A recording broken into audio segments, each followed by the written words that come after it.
Nah, ini nih sepatu basket yang cocok banget dipaduin sama kaos kaki yang warna-warni. Selain materialnya itu bolong-bolong, sepatu ini tuh juga ringan dan kelihatan futuristik. Hey guys, selamat datang di YouTube channel Naksir Sneakers. Kali ini gue mau review sepatu Air Jordan 37. Ini sepatu yang udah gue tunggu-tunggu dan finally gue bisa nyobain sepatu ini. Gue memang suka sih sama Jordan Brand, gue akuin guys. Kalau misalnya sekarang gue main basket, kayaknya Jordan Brand bakal jadi salah satu sepatu yang gue pakai sih. Meskipun dari segi performance dan lain sebagainya, banyak yang lebih bagus dari sepatu ini. Tapi entah kenapa kayak gue seneng sih sama Jordan Brand. Pertama sebelum kita bahas dari sepatunya, gue pengen ngomong dari segi boxnya dulu. Boxnya tuh mewah banget, gue seneng sama boxnya. Terus dari segi bukaannya pun juga spesial. Dari ini jadi salah satu experience yang selalu gue tunggu-tunggu tiap kali gue nge-review sepatu Jordan yang baru. Kalau kalian inget lah, box Jordan 34 itu keren, 35 juga beda, 36, 37 sekarang berasa mewah banget, beneran guys. Ini jadi salah satu kayak sebenarnya detail kecil, tapi kalau implementasinya bener, ini bisa ngasih kesan yang impactnya itu besar sih kalau menurut gue. Terlepas dari itu, untuk harganya sendiri Jordan 37 ini dijual dari harga Rp2.889.000 dan udah available di Indonesia. Jadi kalau kalian mau nyari sepatu ini udah ada. Dan fun fact-nya, sepatu Air Jordan 37 ini terinspirasi dari sepatu Air Jordan 7. Di belakang di sini juga udah ada Air Jordan 7. Gue sempet nge-review juga.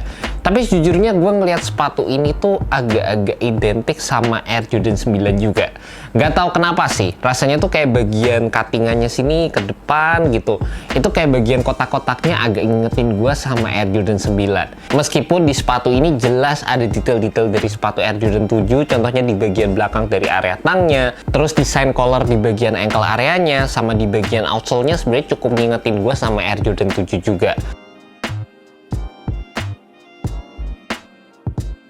Dan untuk sepatu Air Jordan 37 ini, dari segi materialnya kita masih mendapatkan build yang terbilang cukup ringan, karena sepatu ini menggunakan teknologi Lenoweave yang kemarin udah sempat kita temukan di sepatu Air Jordan 36.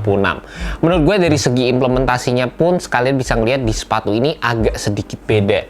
Feel-nya pun pas dipakai juga beda guys. Di sepatu ini gue ngerasa dari segi Lenoweave-nya agak plastiki, agak butuh breaking time, dan sewaktu gue pakai sepatu ini, tepatnya di bagian dalam sini yang kanan, entah kenapa gue ngerasa ada material yang pincing dan agak discomfort juga sih waktu gue pakai. Selain itu memang dengan penggunaan material Lenoweave seperti ini, Jordan Brand tuh bisa bikin sepatu ini jadi ringan banget. Dan di bagian depannya sebenarnya gue cukup suka sama detail melingkar, dimana di sini ada material synthetic suede yang ini menurut gue ngasih depth yang cukup keren di sepatu ini. Selain itu yang membedakan antara sepatu ini dan juga Air Jordan 36, di bagian samping di sini ada material TPU Reborn yang ini berfungsi untuk memberikan kalian support ekstra, dan ini terinspirasi dari ankle tape juga. Kalau kalian bisa lihat lagi di bagian lidah sama di bagian atasnya, sepatu ini menggunakan beberapa perpaduan material, dan salah satunya yang cukup nyaman waktu dipakai adalah penggunaan material neoprene yang ada di bagian ini. Salah satu bagian juga yang jadi favorit gue adalah di bagian heel paddingnya sepatu Air Jordan 37, karena gue ngerasa paddingnya ini lebih identik dengan versi Air Jordan 34 dibandingkan dengan dua versi sebelumnya. Dikombinasikan dengan lacing sistemnya juga, kalau kalian ingat salah satu fitur favorit yang ada di sepatu Air Jordan 7, kalau kalian tali sepatunya sampai atas, kalian tarik sampai kencang, seluruh materialnya itu bisa menarik kaki kalian ke dalam dan bisa ngasih heel lockdown yang cukup spesial. Di sepatu ini untuk heel lockdownnya menurut gue sih sensasinya nggak seperti Air Jordan 7 juga, tapi jelas kalian akan ngedapetin feel yang serupa di sepatu ini guys. Untuk sizingnya sendiri buat sepatu Air Jordan 37 ini menurut gue sih fit true to size. By the way, banyak banget juga yang nanyain gue gimana perbandingan size-nya sama Air Jordan 36. Menurut gue untuk area heel-nya ini lebih oke sih, lebih nyaman waktu dipakai. Tapi untuk bagian depan, Air Jordan 36 tuh ngasih fitting yang buat gue personal lebih oke guys. Kayak lebih one to one aja dibandingkan gue pakai sepatu Air Jordan 37 ini.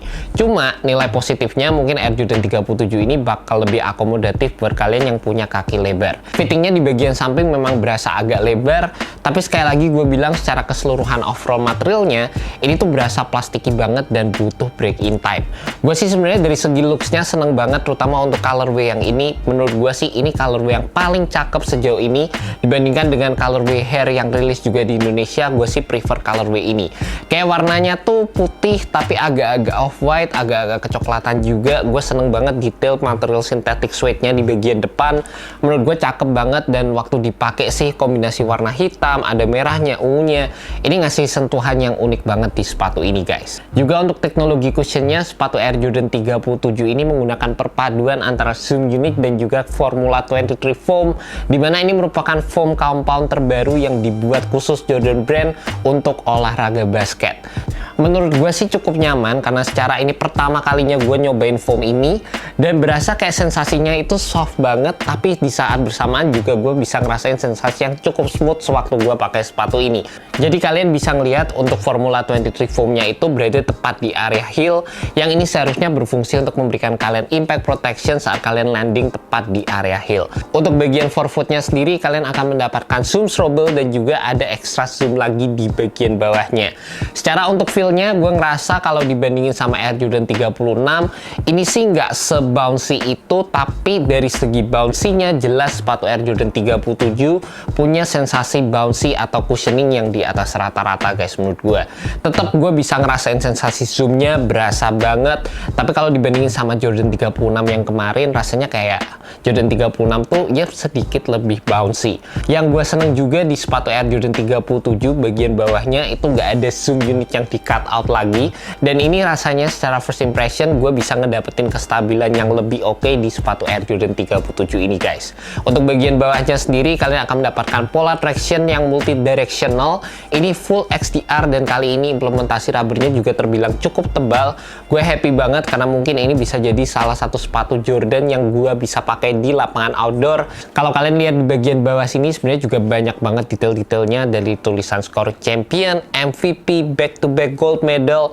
Tapi yang bikin gue paling seneng adalah di bagian tengah, dimana di sini ada carbon fiber shank plate, yang ini jujur aja bikin sepatu ini kelihatan lebih mewah lagi.